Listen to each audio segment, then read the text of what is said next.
Because അടുത്തത് എന്താണെന്ന് അറിയാനുള്ള ഒരു ഇൻട്രസ്റ്റിൽ നമ്മൾ ഓ തീർച്ചയായിട്ടും അത് തന്നെയായിരുന്നു എനിക്ക് തോന്നി ഈ സിനിമയുടെ ഒരു പ്രത്യേകതയായിട്ട് എനിക്ക് തോന്നിയത്. Gautham sir was as usual best ആയിരുന്നു. മമ്മൂക്ക ദി ബെസ്റ്റ് എന്താ പറയണ അവസാനമൊക്കെ ആയപ്പോഴത്തേക്കും പൊളിച്ചടുക്കി. കാരണം ഇത്രയും നമ്മൾ പ്രതീക്ഷിക്കാത്ത തരത്തിലുള്ള ഒരു പെർഫോമൻസും ഭയങ്കരമായിട്ട് ചിരിക്കും. നമുക്ക് എന്താണ് എക്സ്പ്രസ് ചെയ്യേണ്ടതെന്ന് അറിയത്തില്ല. അത്രയ്ക്കും ഇൻട്രസ്റ്റിംഗ് ആയിട്ടുള്ള ഒരു ക്ലൈമാക്സ് ആയിരുന്നു. അപ്പൊ അത് എല്ലാവരും തിയേറ്ററിൽ വന്ന് ഞാനത് കൂടുതൽ അതിനെക്കുറിച്ച് പറയില്ല. ബിക്കോസ് പറഞ്ഞ സിനിമയുടെ ഒരു ത്രില്ലും സസ്പെൻസും ഉണ്ടല്ലോ, അത് കീപ്പ് ചെയ്തുകൊണ്ട് പറയാണ്.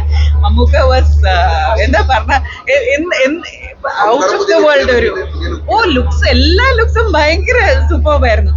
ആസ് യൂഷ്വൽ ഭയങ്കര ഹാൻസം ആയിട്ട് ഫീൽ ചെയ്തു. പിന്നെ അവസാനത്തെ ലുക്ക് ഒരു എന്താ പറയണ ഒരു സസ്പെൻസ് ആണെന്ന് പറയുന്നുണ്ട്. പക്ഷെ എല്ലാം നല്ലതായിരുന്നു. അപ്പൊ പിന്നെ തീർച്ചയായിട്ടും ഫാമിലിക്ക്, കുട്ടികൾക്ക് എല്ലാവർക്കും വന്ന് കാണാൻ പറ്റും. അല്ലാതെ അതിനകത്ത് കാണാൻ പറ്റാത്ത രീതിയിലുള്ള അല്ലെ കുട്ടികൾക്ക് ഒരു സീൻസും ഉണ്ടായിരുന്നില്ല. കുറച്ച് ഫൈറ്റ്സ് ഉണ്ടായിരുന്നു, ആവശ്യത്തിന് fights. Mammukka was the best, പൊളിച്ചടിക്കുക. അതിന് നമ്മള് ഇനിയും ഇതുപോലെ സിനിമകൾ മമ്മൂക്ക വീണ്ടും വന്ന് ചെയ്യണം, അതിനുവേണ്ടി കാത്തിരിക്കുന്നു. You are looking amazing, handsome, performance wise also അടിപൊളി. We love you Mammukka. വിജയം നല്ലതായിരുന്നു. വിജയം ഓൾസോ അതിന് എല്ലാ റൈറ്റർ ആൻഡ് ഡയറക്ടറിന്റെ പ്രത്യേകം he also deserves all the appreciation. കാരണം അത്ര നന്നായിട്ട് അത് എടുത്തിട്ടുണ്ട്. അതുകൊണ്ടാണല്ലോ നമ്മൾ എൻഗേജിങ് ആയിട്ടും ത്രില്ലിംഗ് ആയിട്ടും ആ സിനിമ ഇരുന്ന് കണ്ടുകൊണ്ടിരുന്നത്.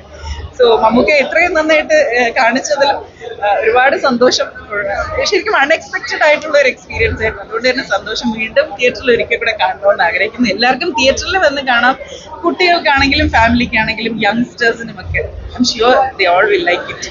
So all the best and congrats. ഇത് അടിപൊളിയായിരുന്നു കേട്ടോ. മമ്മൂക്ക വേറെ ലെവലാണ്. ഇന്റർവ്യൂവിൽ വരെ നമുക്കൊന്നും മനസ്സിലാവാത്ത പോലെയാണ് ഇരിക്കുന്നത്. പക്ഷെ ഇന്റർവ്യൂവിൽ കഴിഞ്ഞിട്ടുള്ള മമ്മൂക്ക, എൻ്റെ പൊന്നോ എന്നാ മമ്മൂക്കായ, അടിപൊളി പടം. പിന്നെ നമ്മൾ ഇവിടെയൊക്കെ കാണുന്ന ഒരു അണ്ണനുണ്ടല്ലോ, അണ്ണൻ്റെ പേരെനിക്ക് അറിയത്തില്ല, എന്താ യൂട്യൂബിലൊക്കെ ഉള്ള അണ്ണൻ്റെ ഒരു വരവുണ്ട് കേട്ടോ. അത് കുറച്ച് ചിരിക്കാനുള്ളൊരു സാധനമാണ്. അണ്ണനെ എവിടുന്ന് എന്തായാലും അടിപൊളിയായിട്ടോ പുള്ളിക്കാരൻ ചെയ്തിട്ടുണ്ട്. മമ്മൂക്ക ഇന്റർവ്യൂവിൽ കഴിയുമ്പോഴാണ് മമ്മൂക്കയുടെ നമ്മുടെ അടിപൊളിയായിട്ടുണ്ട്. അടിപൊളി, നല്ല പടമാണ്, നല്ല വെറൈറ്റിയാണ്, സൂപ്പറാണ്. പൊളി ലുക്ക്.